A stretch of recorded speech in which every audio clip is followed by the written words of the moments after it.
राधे राधे भक्तों, आपका दिन शुभ और मंगलमय हो। आप सदा मुस्कुराते रहें। आज मैं लेकर आई हूँ भगवत गीता का 4था अध्याय। चलिए शुरू करते हैं। मैंने 3रे अध्याय में कर्म योग का वर्णन किया। कर्म करते जाओ और फल की इच्छा मत करो। अब हम 4थे अध्याय का वर्णन करते हैं। आप लोगों को मालूम है 4थे अध्याय का क्या नाम है? चलिए जान लेते हैं। 4थे अध्याय का नाम ज्ञान कर्म संन्यास योग है। इसमें कर्म के ज्ञान, योग और ईश्वर के अवतरण के बारे में बताया गया है। इस अध्याय में बताया गया है कि जब जब धर्म की हानि होती है और अधर्म बढ़ता है तो भगवान धर्म की स्थापना के लिए जुग जुग में अवतार लेते हैं।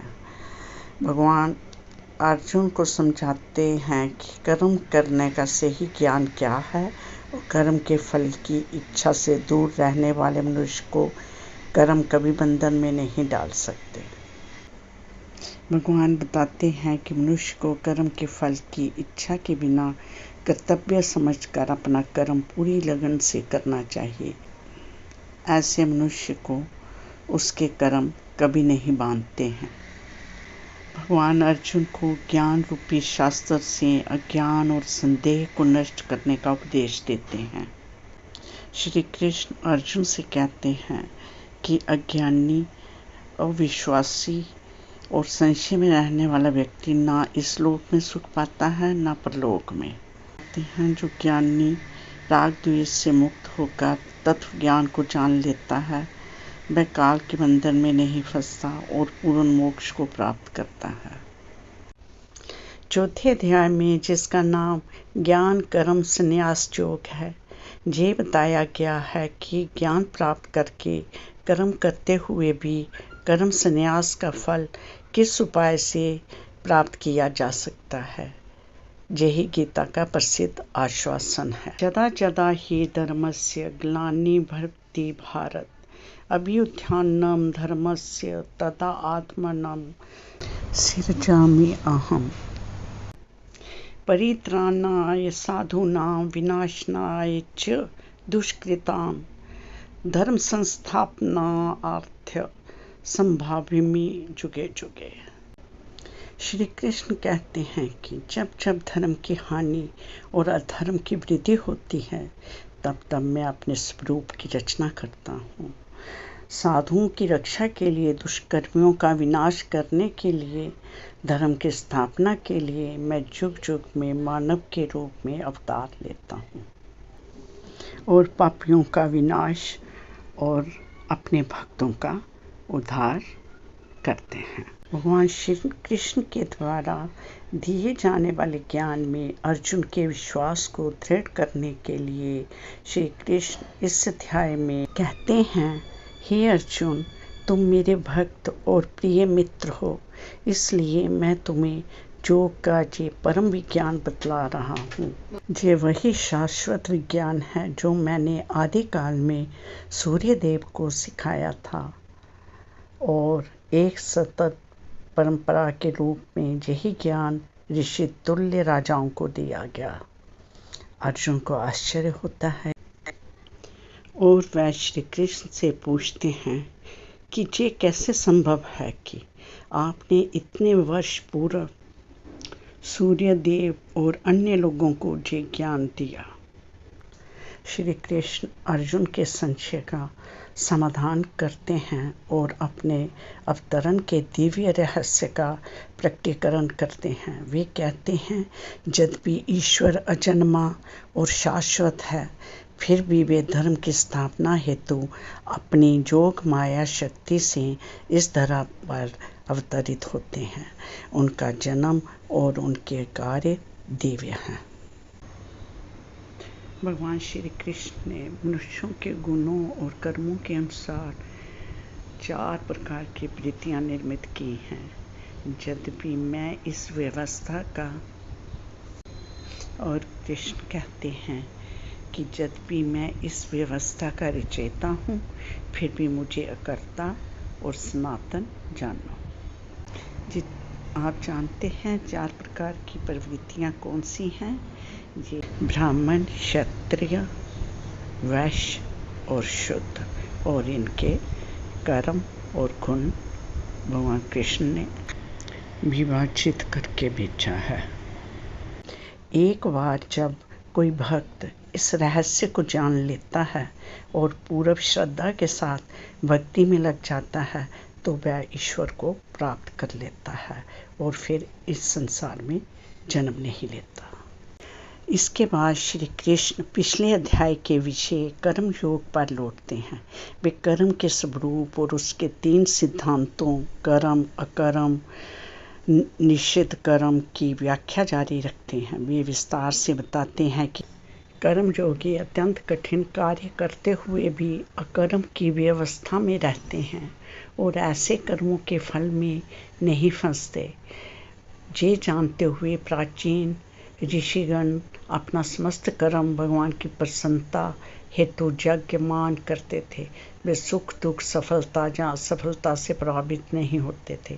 वे बताते हैं कि जब यज्ञ उचित रूप से समर्पित होकर उचित ज्ञान और शुद्ध भावना के साथ किया जाता है तो उसका शेष भाग अमृत के समान हो जाता है और ऐसे अमृत का सेवन करने से भक्त सभी अशुद्धियों से मुक्त हो जाते हैं। इस शाश्वत ज्ञान रूपी नौका पर सवार होकर बड़े से बड़ा पापी भी भौतिक दुखों के सागर को पार कर सकता है। इस अध्याय में भगवान श्री कृष्ण ये भी बताते हैं कि गुरु कैसा बनाना चाहिए। श्री भगवान श्री कृष्ण कहते हैं, ऐसा ज्ञान केवल एक सच्चे आध्यात्मिक गुरु से ही प्राप्त करना चाहिए जो परम सत्य को जान चुका हो। जहाँ श्री कृष्ण भी एक गुरु की भूमिका निभा रहे हैं। अध्याय 4 में अच्छाई और बुराई दोनों ही जीवन का हिस्सा है। किसी को भी खत्म नहीं किया जा सकता। आप केवल अच्छाई के पक्ष में संतुलन बहाल कर सकते हैं। आप जो भी चाहते हैं उसे पा लेते हैं। सुनिश्चित करें कि आप जो चाहते हैं वही आप वास्तव में चाहते हैं। और हर व्यक्ति में 3 प्रकार के विचार होते हैं, सत्वगुण, रजोगुण और तामसिकता। यही अनुपात आपके स्वभाव और व्यवसाय को निर्धारित करता है। आत्मा सभी कार्यों को सक्षम बनाती है, लेकिन आत्मा कर्म की गुणवत्ता निर्धारित नहीं करती और परिणाम से अप्रभावित रहती है। आत्मा से तदात्म स्थापित करें और आप जीवन की उथल पुथल से अप्रभावित रहेंगे। यह जानते हुए भी आपके पूर्वजों ने कर्म किया था, आप भी उनके समान कर्म करें। आपको पता होना चाहिए कि क्या करना चाहिए, क्या नहीं करना चाहिए। ये निष्क्रिय सिद्धांत क्या है जो सभी कार्यों का समर्थन करता है और उत्तम कर्म इच्छा और उपेक्षा से मुक्त होता है। ये आपको बाहरी चीज़ों, आंतरिक परिस्थितियों और कर्म के प्रभावों के साथ सामंजस्य बिठाता है। कर्म करते समय ब्रह्म का चिंतन करो, समर्पण करें। जब स्पष्ट ना हो तो पूछें और गुरु की सेवा करें। ज्ञान के समान कोई पवित्र करने वाला नहीं है। ये इंद्रिय संयम, भक्ति और श्रद्धा से प्राप्त होता है। इस प्रकार चौथा अध्याय भगवान कृष्ण द्वारा दिए गए दिव्य ज्ञान और उसके महत्व और उसकी प्राप्ति की प्रक्रिया को समझाता है। ये अध्याय बताता है कि सभी कर्म ज्ञान में समाप्त होते हैं। ज्ञान ही सबसे पवित्र है और यज्ञ के समान है। भगवान श्री कृष्ण बताते हैं कि उन्होंने ये ज्ञान सूर्य देव विवस्वान को दिया, जिसने मनु को और मनु ने इक्ष्वाकु को दिया। ये परंपरा गुरु शिष्य परंपरा द्वारा चलती है। इस अध्याय में यज्ञ का महत्व भी बताया है। अध्याय विभिन्न प्रकार के यज्ञों का वर्णन करता है जो कर्मों के फल से मुक्ति दिलाते हैं। ज्ञान यज्ञ जो सबसे महत्वपूर्ण है, सभी कर्मों को भस्म कर देता है। भगवान श्री कृष्ण इस अध्याय में श्रद्धा और अज्ञान से मुक्ति के बारे में भी बताते हैं। श्रद्धावान, एकाग्रचित्त और इंद्रियों पर संयम रखने वाला व्यक्ति शीघ्र ही परम शांति प्राप्त करता है। दूसरी ओर अज्ञानी और संशयी व्यक्ति ना इस लोक में और ना परलोक में सुख पाता है। ये अध्याय बताता है कि अज्ञान के कारण उत्पन्न होने वाले संदेह को ज्ञान रूपी तलवार से काट कर भक्ति कर्म में स्थिर होना चाहिए। ये अध्याय आत्मा के स्वभाव और कर्म के प्रभाव से अप्रभावित रहने के गुणों का वर्णन करता है। अंत में भगवान श्री कृष्ण अर्जुन से कहते हैं, ज्ञान रूपी तलवार से अपने हृदय में उठे संशय को काट डालो। हे भरतवंशी, कर्म योग में स्थित हो जाओ, उठो, खड़े हो जाओ और कर्म करो। गीता एक किताब नहीं, एक ग्रंथ है जिसे पढ़िए, सुनिए और जीने की कला सीखिए। राधे राधे। गलती त्रुटि माफ।